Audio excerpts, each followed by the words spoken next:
दोस्तों, भोले भंडारी। आज दिनांक 16 जुलाई 2021 है। यह हमारा तीसरा संभाषण है। शाम के लगभग कोई 6:30 बजे हैं। अभी हमारा छोटा सा वीडियो है। देववाणी, जनवाणी, मंगलवाणी। अभी हमारे एक टाइगर ने दिल्ली से एक क्लिप भेजी यूट्यूब की।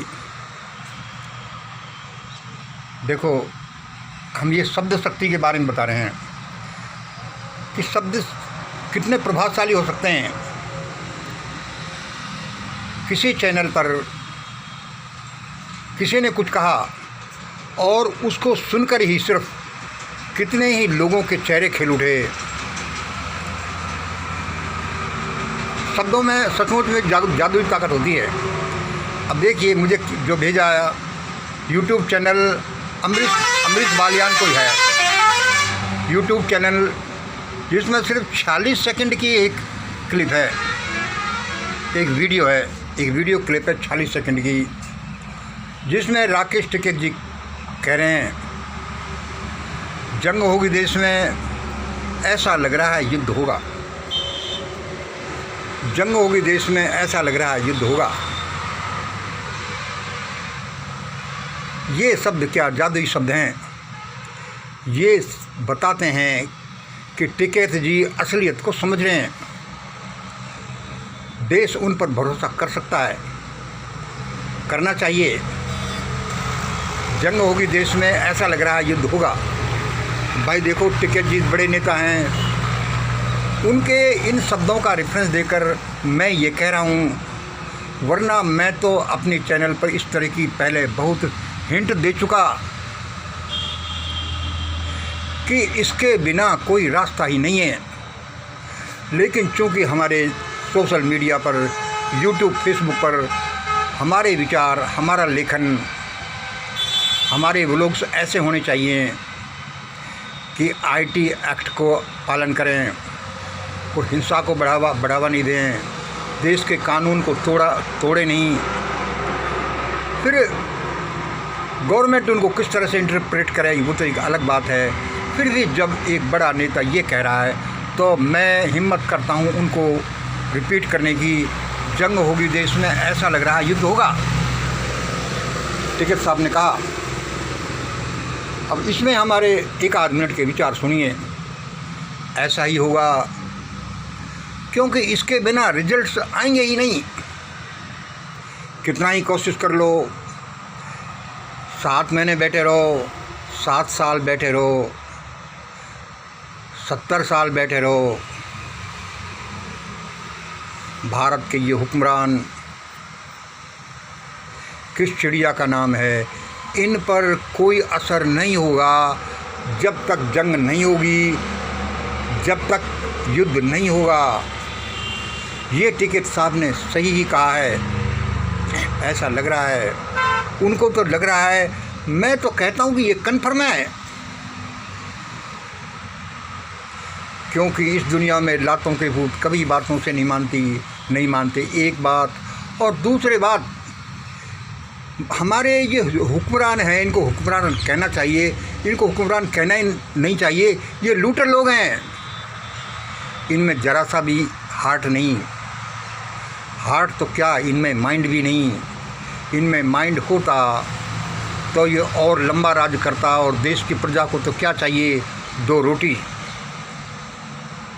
लेकिन ये देश में ऐसी परिस्थितियां पैदा करते जा रहे हैं कि अब ये भगेंगे।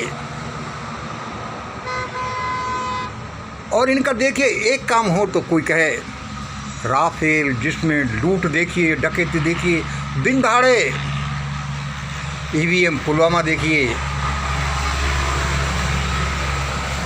वो कंसंट्रेशन कैंप जो सीए कानून लागू होने से पहले बनवा दिए, वो साइलो, अनाज के गोदाम जो कानून आने से, क्या अध्यादेश आने से पहले बनवा दिए कि हम तो ऐसा कर देंगे, क्यों चिंता कर रहे हो। क्या इरादे हैं इन लोगों के, बड़े भयानक हैं। देश की अर्थव्यवस्था या सब कुछ को तबाही इसलिए कर रहे हैं कि प्रजा को मजबूर करके यह अपना एजेंडा चला सकें, मैं बार बार कहता हूँ कि ऐसा होगा नहीं। परमात्मा का सहारा आएगा, डिवाइन इंटरफेरेंस आएगा। इसलिए मैं कहता हूँ कि ऐसा ही होगा, क्योंकि इनके बिना रिजल्ट्स आएंगे ही नहीं। और यह जो किसान आंदोलन है, ये परमात्मा का भेजा हुआ आंदोलन है, किसी एक आदमी ने खड़ा नहीं किया। क्योंकि ये लोग इसी के द्वारा डिफीट होंगे। देखना, ये लोग रातों रात भाग जाएंगे। महीने में, 2 महीने में, 4 महीने में, 6 महीने में अवश्य ऐसा होगा। ये रातों रात भागे।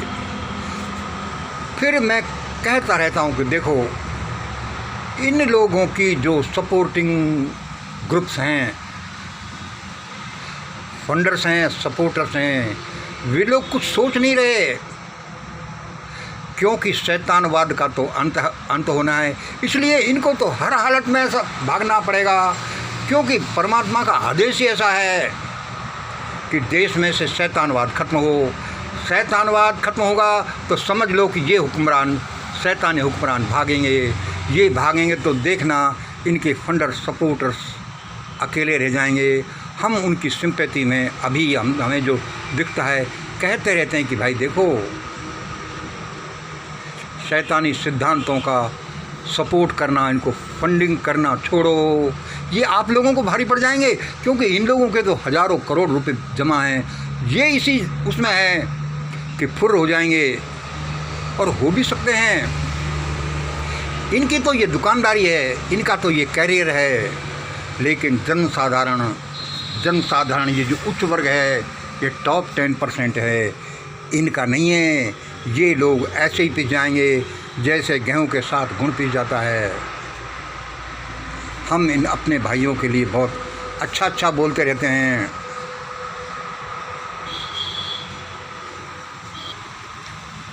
सारे देश का ध्यान इधर किसान आंदोलन की तरफ ही लगा है, और यही देखते हैं प्रबुद्ध लोग कि क्या करवट ले रहा है। कहीं गलत करवट न ले ले, कहीं ये किसान आंदोलन हार नहीं जाए, वरना बड़ा भयानक हो जाएगा देश में। भयानक तो खैर फिर भी नहीं होगा। ईश्वरीय मर्सी आएगी, जैसे कि उल्का पिंड के रूप में आई।